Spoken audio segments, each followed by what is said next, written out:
जब हम इतिहास को आकार देने वाली ताकतों के बारे में सोचते हैं तो दिमाग में क्या आता है? बड़े बड़े साम्राज्य, युद्ध या फिर नए नए आविष्कार, है ना? लेकिन क्या हो अगर एक बहुत ही साधारण सी चीज जो हमारे पैरों के नीचे उगती है, उसने चुपचाप हमारी पूरी सभ्यता के सफर को प्रभावित किया हो? जी हां, आज हम मशरूम के हैरान कर देने वाले और छिपे हुए इतिहास की पड़ताल कर रहे हैं। देखिए, शुरू से ही इंसानों का फंगी के साथ एक बड़ा ही अजीब रिश्ता रहा है। दो बिल्कुल अलग अलग छोर।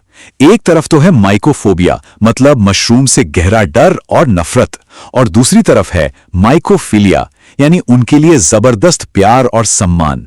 पूरी इंसानी कहानी इन्हीं दो एक्सट्रीम्स के बीच झूलती रही है। तो असल सवाल यही उठता है ना, कि आखिर इन मामूली से दिखने वाले फंगी ने पूरे इतिहास में एक ही समय पर इतना खौफ और इतनी गहरी श्रद्धा दोनों कैसे पैदा की? यही वो पहेली है जिसे आज हम मिलकर सुलझाने की कोशिश करेंगे। तो चलिए कहानी के डार्क साइड से शुरू करते हैं। वो पहलू जहां मशरूम एक साइलेंट किलर था, एक ऐसा हथियार जिसका कोई सुराग नहीं मिलता था, पर जो था जानलेवा। और इतिहास ना ऐसी कहानियों से भरा पड़ा है। सोचिए, रोमन सम्राट क्लॉडियस II जैसा पावरफुल इंसान, वो भी अपने दुश्मनों का शिकार बन गया, और हथियार एक जहरीला मशरूम। सत्ता के इस खेल में ये खामोश हथियार था।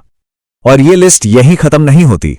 पोप क्लेमेंट VII, वो भी ऐसे ही ताकतवर लीडर्स में से एक थे जिन्हें उनके दुश्मनों ने बड़ी चालाकी से रास्ते से हटा दिया, और तरीका वही था, जानलेवा अमानिटा मशरूम। ये मशरूम की सबसे जहरीली किस्मों में से एक है। लेकिन शायद सबसे रहस्यमयी कहानी तो बुद्ध की मौत से जुड़ी है। कहा जाता है कि उनकी मौत एक ऐसे मशरूम से हुई जो जमीन के नीचे उगता था, जिसे एक किसान ने कोई स्वादिष्ट चीज समझकर उन्हें भेंट कर दिया था। पुरानी किताबों में से सूअर का पैर कहा गया है, लेकिन आज तक कोई पक्के तौर पर नहीं बता पाया कि वो असल में क्या था। और यही राज मशरूम के इस खतरनाक चार्म को और बढ़ा देता है। अच्छा, तो ये तो हुई डर और धोखे की बात। अब सिक्के का दूसरा पहलू देखते हैं।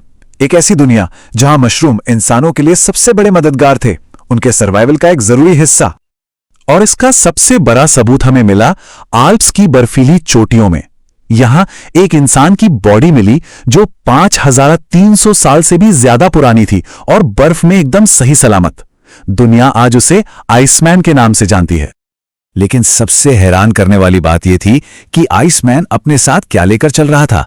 उसके सामान में मिली ब्रिज पोलीपोर मशरूम की एक माला, और ये कोई मामूली मशरूम नहीं थे, ये उसका पूरा सर्वाइवल किट था। सोचिए, आग जलाने के लिए टिंडर के तौर पर, घावों पर लगाने के लिए एक नेचुरल एंटीसेप्टिक की तरह, और तो और इम्यूनिटी बढ़ाने वाली चाय बनाने के लिए भी। सच में एक पूरी की पूरी एंशिएंट सर्वाइवल किट। चलिए अब फंगी के साथ इंसानों के सबसे गहरे, सबसे रहस्यमयी रिश्ते की तरफ चलते हैं। एक ऐसा कनेक्शन जो सीधा आध्यात्मिकता और शायद धर्म की जड़ों से जुड़ा है। और ये कोई नई बात नहीं है। ये रिश्ता हजारों साल पुराना है और पूरी दुनिया में फैला हुआ है। 5000 ईसा पूर्व की तिसली गुफाओं की पेंटिंग्स में मशरूम से ढके हुए शामन यानी तांत्रिक दिखते हैं। फिर करीब 500 ईसा पूर्व मेसो अमेरिका में मशरूम की शक्ल के पत्थर मिलते हैं जिन पर कमाल की नक्काशी है। और प्राचीन ग्रीस में तो एक बहुत ही गुप्त पूजा होती थी, एल्यूसिनियन मिस्ट्रीज, जो लगभग 2000 साल तक चली। तो ये एल्यूसिनियन मिस्ट्रीज आखिर थी क्या? ये हर साल होने वाली एक बहुत ही सीक्रेट सेरेमनी थी।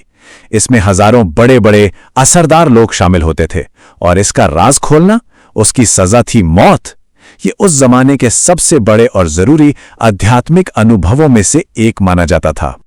तो सबसे बड़ा सवाल यह है, वेस्टर्न फिलॉसफी की नींव रखने वाले प्लेटो और अरस्तु जैसे महान दिमागों ने उस मंदिर के अंदर आखिर ऐसा क्या देखा, क्या महसूस किया? ऐसा कौन सा अनुभव था जिसने उन्हें इतना बदल दिया कि वो जिंदगी भर उस पर खामोश रहें?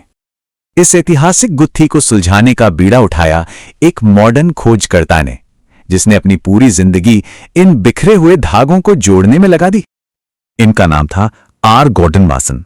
पेशे से तो वो एक इन्वेस्टमेंट बैंकर थे, लेकिन मशरूम के लिए उनका जुनून उन्हें एक शौकिया माइकोलॉजिस्ट बना गया।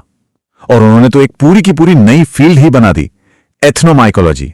मतलब इस बात की स्टडी कि अलग अलग कल्चर ने इतिहास में फंगी का इस्तेमाल कैसे किया है। वासन ने दो बहुत ही कह सकते हैं चौंकाने वाले आइडियाज दिए। पहला कि वैदिक भारत का वो रहस्यमयी दिव्य ड्रिंक सोम असल में एक हेलुसिनोजेनिक मशरूम अमानिटा मस्कारिया था, और दूसरा कि एल्यूसिनियन मिस्ट्रीज का गहरा राज भी एक साइकोएक्टिव फंगी से बने घोल को पीने में ही छिपा था। तो इस पूरी कहानी से हमें क्या मिलता है, सोचिए जरा।